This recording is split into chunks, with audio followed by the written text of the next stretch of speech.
Welcome to your Biocast. I'm Mrs. Jaeger and I'll be your guide. As always, take detailed notes and don't forget to bring them to class the next day.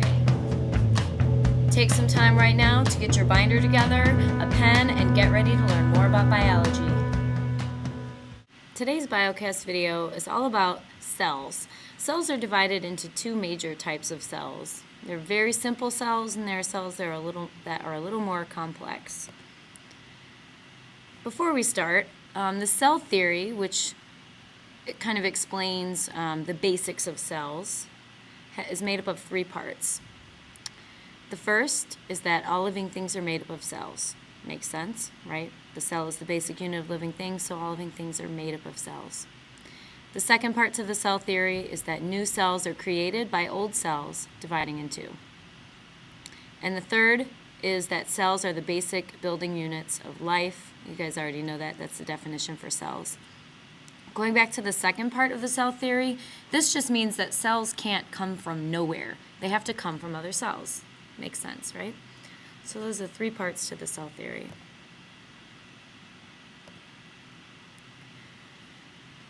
Both of these cells that you see are considered eukaryotes. They're animal cells and plant cells. Notice the shape differences in those cells. We're going to get to look at some of those under the microscope in a future lab.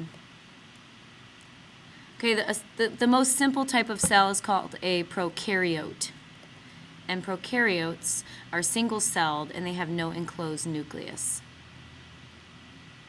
So the nucleus is the center of the cell. It's kind of the control center. This just means that prokaryotes do not have a nuclear membrane. They really just have DNA floating loose in the cell. Eukaryotes, on the other hand,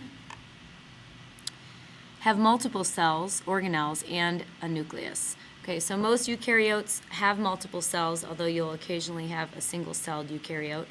But basically, eukaryotes have these little structures inside of their cells called organelles, and they also have a nucleus.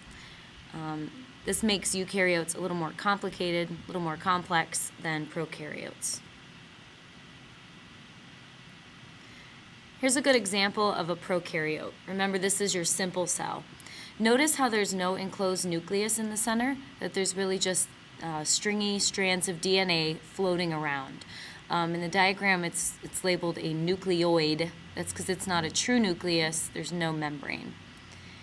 Notice some of the structures that prokaryotes have. They do have a cell wall. They have a capsule. They have ribosomes floating free. They have cytoplasm. And a lot of times you'll see that they have flagella, which are used for movement, and they have pili. So those are just a few of the structures that prokaryotes have. An animal cell is a good example of a eukaryote. We could also just as easily have a plant cell to look at. So remember, animals and plant cells are prokaryotes. But if you look at the animal cell, the first thing that you notice is it's more complex. There are more organelles, those little structures inside. Each one of those organelles has its specific function, a specific job that it performs for the cell. Some of the really important ones to pay attention to are the nucleus. Inside of that nucleus, there's a little bundle called the nucleolus. This is where the DNA is located. Some other really important structures are ribosomes.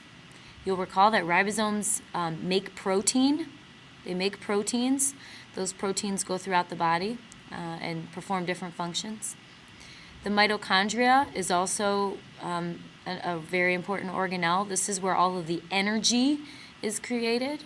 So without mitochondria, we would be very sluggish and lazy. We would not have any energy.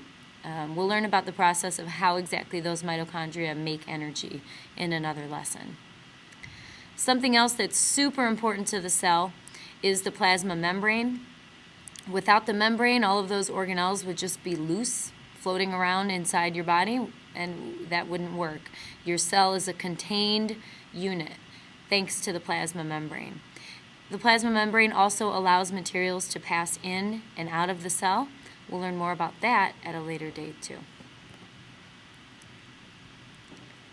So just some major functions, prokaryotes, some major things to note. Prokaryotes are organelles that lack a membrane.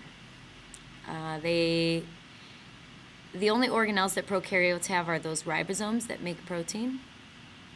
Remember that the genetic material floats in the cytoplasm. Often prokaryotes have circular DNA, little rings of DNA. Prokaryotes are unicellular. Uni means one, so unicellular means it's a single-celled organism. Prokaryotes are smaller and they're older. What I mean by older is they evolved before eukaryotes. And we think that about 4 billion years ago, the first prokaryotes evolved on the planet.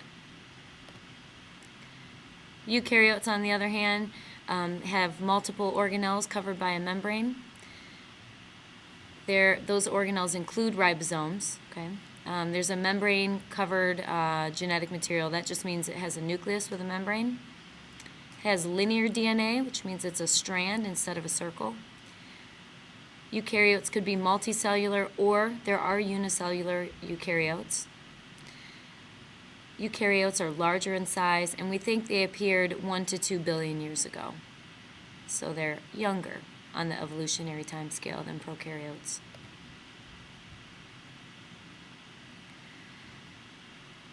Okay, why is there a picture of Nicki Minaj on your Prezi? Here's why. I want you to think about what she's made up of. What types of cells is Nicki Minaj made up of? Think about that. Prokaryotic or eukaryotic? She is an animal. She's a vertebrate. She's in the animal kingdom. So hopefully you guessed correctly, and that would be that she is a eukaryote made up of eukaryotic cells.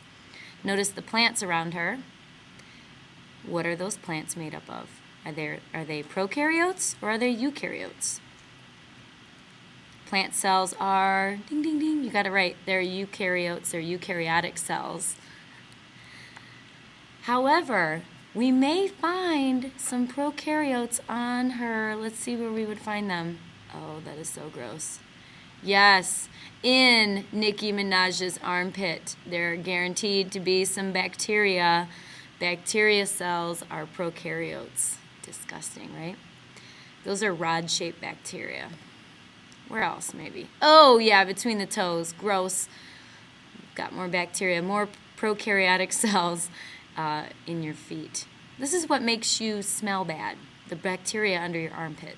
So next time you have funky body odor under your pits, you can say, it's not me, it's the bacteria under my armpit. I hope that you enjoyed this little Prezi presentation about prokaryotes and eukaryotes. Make sure to bring those notes to class with you, and maybe take some time now to review those differences between prokaryotes and eukaryotes.